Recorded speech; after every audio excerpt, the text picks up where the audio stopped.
والکانو بیگا هو پی اس ال کې په دریو ورونو کې 50 رنز راوړي دي تبي شوی تبي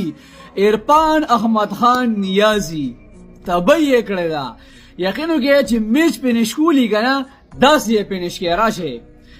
د حارس راوپو چې یو نیم سل سپیډولی او شاهین شاه پریدي جدان در پاکستان پریمیر بالر وي خوري ته اړولې دي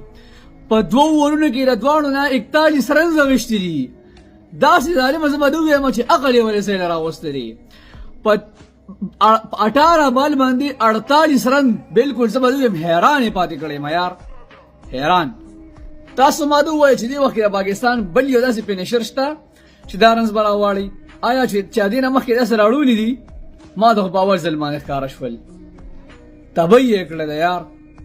یقینو کې کو دې قسمه مهنت او چانسز ورکړي شو دونه خطرناک بلډینګ کوي او سره دومره خطرناک بلډینګ کوي چې بالکل